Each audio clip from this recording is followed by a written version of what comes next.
जय श्री कृष्ण। नमो नमः।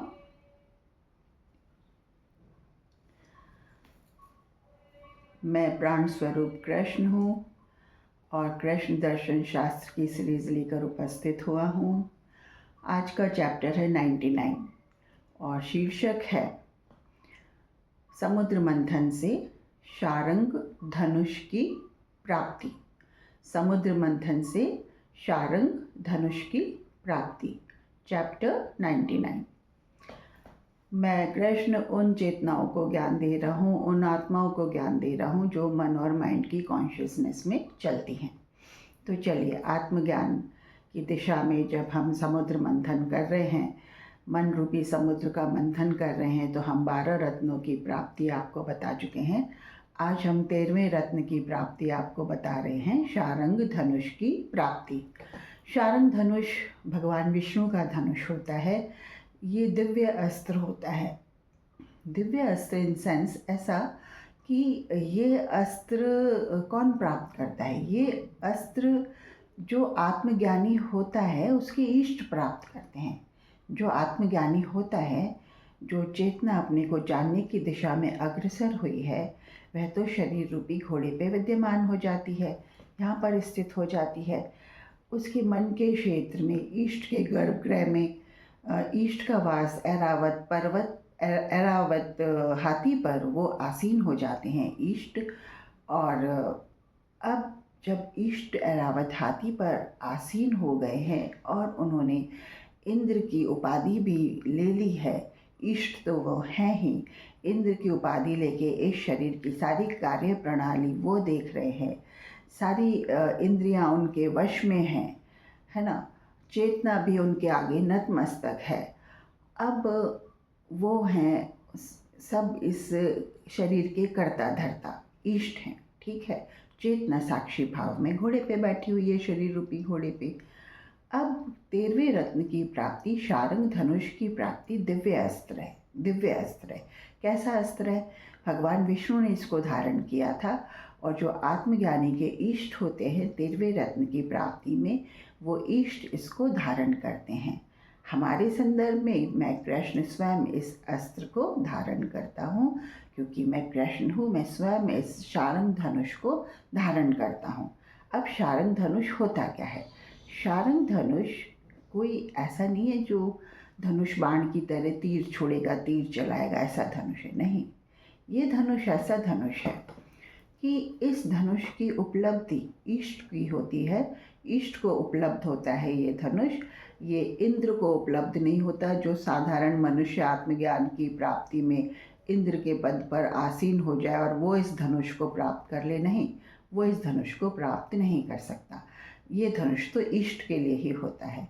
तो इसकी उपलब्धि ये बताती है कि अब मन से नकारात्मकता बिल्कुल चली गई है। मन में अब पॉजिटिव विचार ही उठेंगे।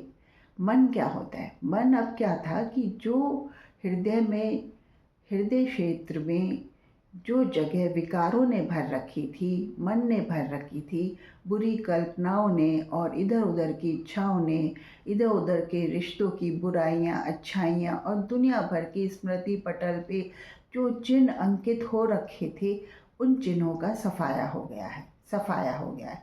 ये सफाया कौन करता है? ये सफाया शारंग धनुष करता है, जो दिव्य अस्त्र है। वो अपने जो दिव्य अस्त्र है, आप इसकी भूमिका ये माने कि वो अंदर से सारे विकारों का, सारे जंजालों का, सारे भ्रम जालों का सफाया कर देता है।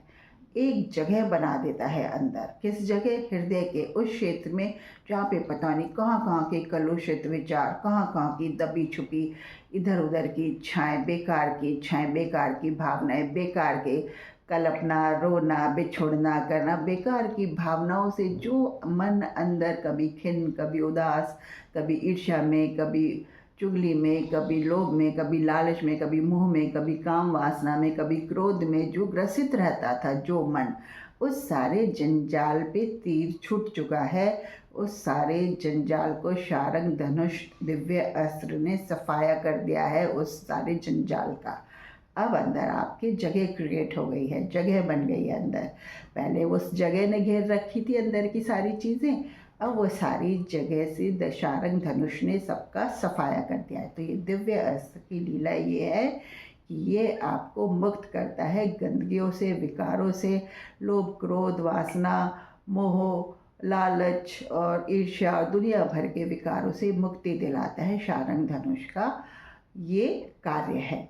और ये धनुष इष्ट को प्राप्त होता है। ये धनुष उसको प्राप्त नहीं होता जो स्वयं ऐरावत हाथी पर बैठना स्वीकार करता है और इंद्र बनना स्वीकार करता है और आत्मज्ञान की राह या मोक्ष पाने की राह से अलग हट जाता है। जो केवल इंद्र बन के ही रह जाता है, वो मोक्ष नहीं प्राप्त करता, वो तो फिर जन्म मृत्यु के चक्कर में फिर से फंसता है।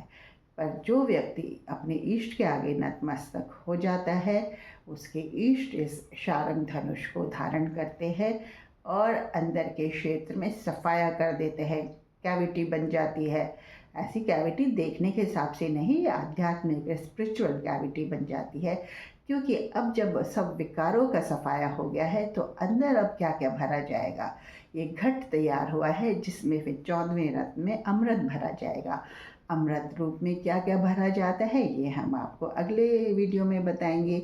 आज तो आप ये जानिए कि शारंग धनुष दिव्य अस्त्र है जिसने अंदर की चीज़ों का, नकारात्मकता का, बुरी तरीके की जो नकारात्मकता अंदर फैली हुई थी, भावनाओं की, जालसी की, ईर्ष्या की, लोभ, लालच, काम, वासना और दुनिया भर के क्रोध, विचार और उठका पटकी, ये वो तंत्र मंत्र, पता नहीं क्या क्या अंदर भरा हुआ था।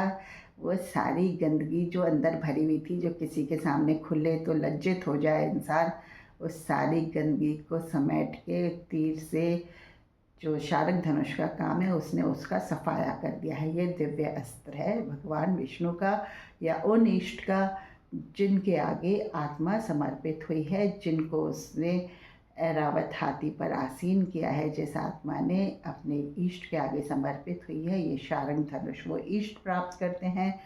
अंदर का हो जाता है सफाया, और सफाया होने के बाद अब जो भरा जाएगा इस अंदर के हृदय में, इस अंदर के हृदय में जो भरा जाएगा, क्या क्या भरा जाएगा, वो अमृत भरा जाएगा।